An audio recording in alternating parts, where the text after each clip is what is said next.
ఈరోజు ఆంధ్రప్రదేశ్ ప్రభుత్వం కేబినెట్ సమావేశంలో డిఎస్సికి సంబంధించి 6100 పోస్టులు భర్తీ చేయాలని చెప్పి ఈ భర్తీలో కూడా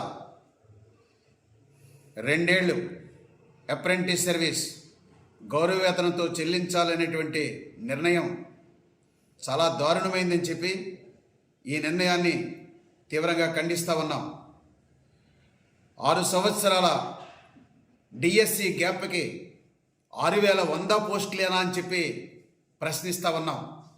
2018 తర్వాత ఈ 6 ఏళ్ల కాలంలో ఏ ఒక్క డిఎస్సి జరగలేదు.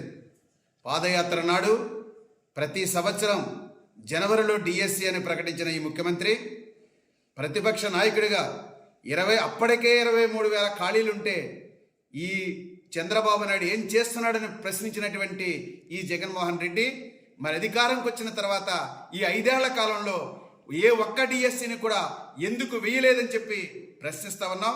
ఇటీవల నిరుద్యోగులు కూడా తీవ్రమైనటువంటి డిఎఫ్ఐ తరఫున పోరాటాలు చేస్తూ ఉన్నటువంటి పరిస్థితి ఉంది. అయినప్పటికీ కూడా ఈ రాష్ట్ర ప్రభుత్వం ఖాళీలెన్నో లెక్కలు చెప్పకుండా ఒకసారి 18,620 అని చెప్పి కేంద్ర ప్రభుత్వానికి కేంద్ర పిఏబి సమావేశానికి 51,000 పోస్టులు ఖాళీగా ఉన్నాయని చెప్పి ఈ రాష్ట్రంలో పనిచేస్తున్నటువంటి పోస్టులు అలాగే ఖాళీగా ఉన్న పోస్టులు లెక్కేస్తే 18,620 ఖాళీలు ఉన్నాయని చెప్పి ఈ రోజున 6,100 పోస్టులు మాత్రమే ఏ లెక్కన ఏ ప్రాతిపదికన ఈ ఖాళీలు ప్రకటించారో చెప్పాల్సినటువంటి అవసరం ఉంది. అందువల్ల మేము ఈ రాష్ట్ర ప్రభుత్వంలో ఎన్ని ఖాళీలు ఉన్నాయో అన్ని ఖాళీలు భర్తీ చేయాలని డిమాండ్ చేస్తుంటే ఎన్నో లెక్కలు చెప్పి ఇడి చెప్పి 6,100 పోస్టులు మాత్రమే డిఎస్సిగా ప్రకటించడం అంటే ఈ రాష్ట్ర చరిత్రలో 5 ఏళ్ల కాలంలో ఏ ఒక్క డిఎస్సి వేయనటువంటి చరిత్రహీనుల జాబితాలోకి జగన్మోహన్ రెడ్డి ప్రభుత్వం చేరిందని చెప్పి కూడా చెప్పదలిచింది. అంటే మీ 5 ఏళ్ల కాలంలో ఏ ఉపాధ్యాయుడు కూడా కొత్తగా నియామకం అయ్యేటువంటి పరిస్థితి లేదని చెప్పి కూడా చెప్పదలిచింది. ఒక పక్కన స్పెషల్ డిఎస్సి టీచర్లే అంటే మోగా చెవిటి ఇతర ప్రత్యేక అవసరం పిల్లలకు సంబంధించిన పోస్టులే 6,800 పోస్టులు ఖాళీగా ఉన్నాయని చెప్పుకుంటున్నారు.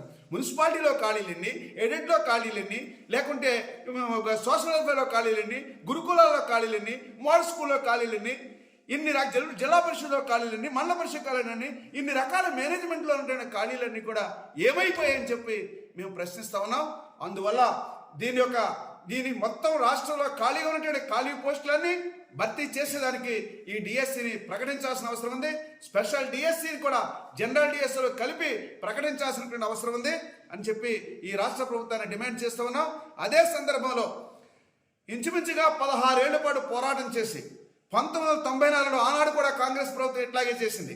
89 అప్పుడు టీడీపీ హయాంలో చివరి డిఎస్సి అయితే 89 నుంచి 94 వరకు కూడా ఏ ఒక్క డిఎస్సిని వేయకుండా నాటి కాంగ్రెస్ ప్రభుత్వం మరి అప్రెంటిస్ అనేటువంటి దుర్మార్గ విధానాన్ని ప్రవేశపెడితే 94లో ప్రవేశపెట్టిన అప్రెంటిస్ విధానాన్ని ఇంచుమించుగా మేము దాన్ని రద్దు చేసుకోవడం 15 ఏళ్ళు పోరాటం చేసి రద్దు చేసుకున్నటువంటి పరిస్థితులు నియామకాలు వేయకుండా నియామకాల్లో జాప్యం చేసి మళ్ళీ ఇప్పుడు డిఎస్సి ప్రకటించి మీకు స్టైఫైడ్ జీతం అప్రెంటిస్ అనేటువంటి పద్ధతిని ప్రవేశపెట్టడం చాలా దుర్మార్గం.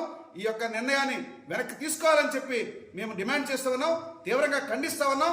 ఇప్పటికైనా రాష్ట్ర ప్రభుత్వం ఇలాంటి దుర్మార్గమైనటువంటి దుష్ట విధానం ప్రవేశపెట్టడం ద్వారా నిరుద్యోగుల్ని నిలువునా మోసం చేసేటువంటి నిర్ణయాన్ని వెనక్కి తీసుకోవాలని చెప్పి డిమాండ్ చేస్తూ ఉన్నా.